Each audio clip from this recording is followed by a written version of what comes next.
Alright, just want to start off this video by saying no hate towards Star Wars Theory.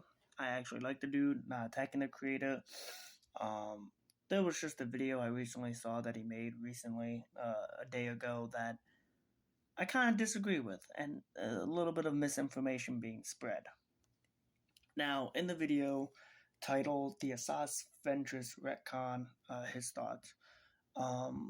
Mostly two things I want to discuss that didn't sit right with me. Now, the first part is them retconning the Aajii Ventress death in the Dark Disciples, which, if we look up the definition of retcon, a piece of new information that imposes a different interpretation or previous described event, typically used to factor a dramatic plot shift or an account for the inconsistency. Now, with that out of the way, we got the definition out the way. So with the whole Aajii Ventress and her death being, retconned, that's not the case. Because as we know in the Star Wars universe, death has a way of being prevented. Like you've stated in the video yourself, in the end of Dark Disciple, the last we saw of Aajii Ventress's body was she was being put inside this kind of fountain of youth. My thing. So I thought my video was was lagging. Anywho, so last you saw, as you stated in the video, that she was put inside this like kind of fountain or water of youth, and you don't know what happened then. In the recent episode of Bad Batch, you see she made an appearance, which the Bad Batch takes place way after Dark Disciples, because Dark Disciples is during when Count Dooku was alive. So yeah, so it's not an inconsistency. I can't even talk.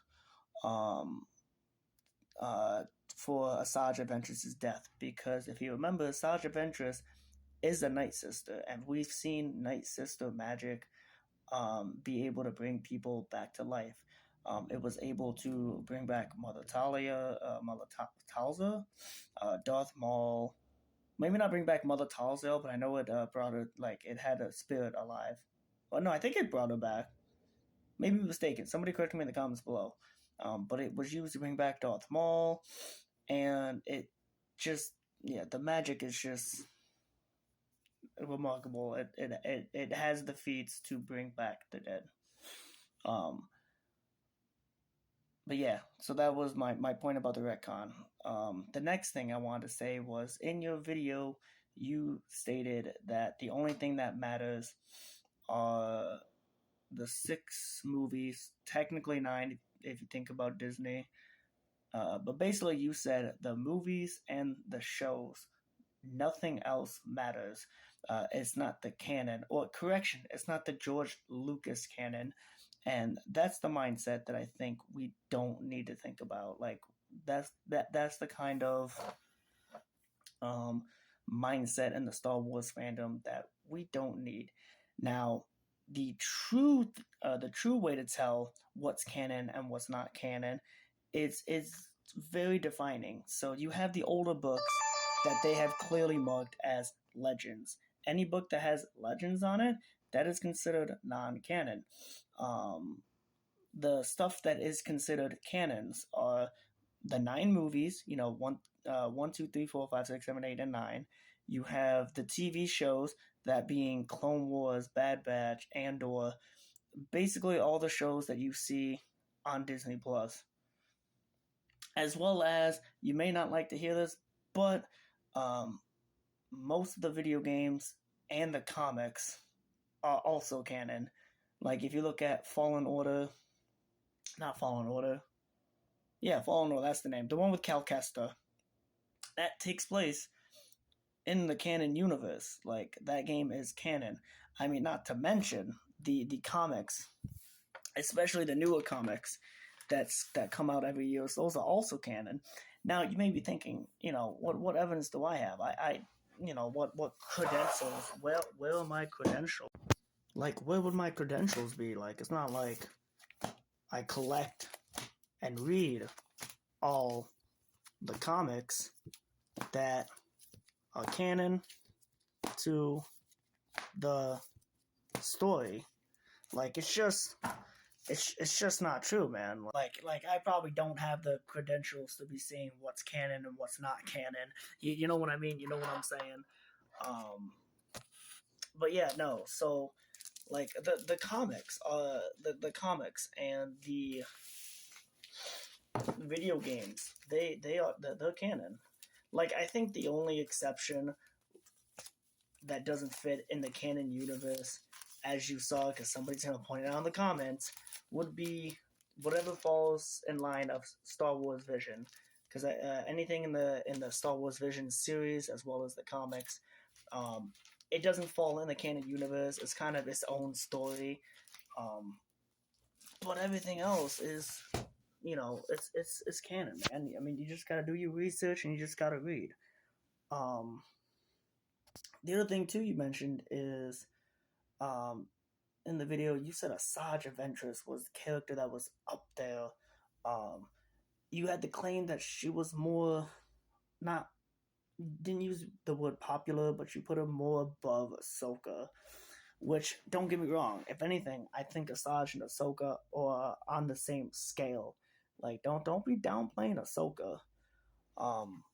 But there's a lot of characters out there that are, strong characters, or strong female characters.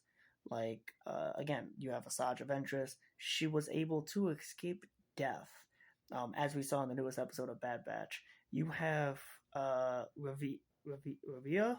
I'm bad at pronouncing names. The evil chick from the Kenobi series. Which you said she is a horribly written character. She knew stuff that she didn't, you wouldn't expect her to know. Where, I'm sorry, no, let me correct you there. So, Revia was able to survive Order 66. She remembered Anakin's face. She put together that Anakin's working with the clones who are working for the Empire, who then she makes the connection that Anakin is Darth Vader. Not a lot of people was able to put that connection. And then you put down she was able to survive getting stabbed with the lightsaber, which we've seen plenty of people do in the Star Wars universe. Especially Darkseid users. Darkseid users abuse out of getting survived after a lightsaber injury, with exception, of course, of Dooku and those that were meant to be killed. Like, again, like Dooku, Grievous, and whatnot. But then again, those were fatal blows. Anything that looked like it was a non-lethal stab or a dismemberment, they were able to walk it off. Oh, Bo-Katana. You got Bo-Katana in the Mandalore. You also had her sister, Duchess Satine. You had those female Jedis, because there's a bunch of them in the Jedi Order, prior or post, not post, pre-Empire. But yeah, there's a lot of lore in the Star Wars universe. You just gotta go out and you gotta do your research, and you can't be so close-minded, because if you're that close-minded that goes, oh, the canon universe is only what George Lucas and Dave Filoni say it is. That's just not the case, and it kind of just close the gap, and it doesn't like open up the Star Wars universe to what it is. It's this big expanse universe. But yeah, let me know what you guys think in the comments below. And I'll catch y'all in the next video. Peace.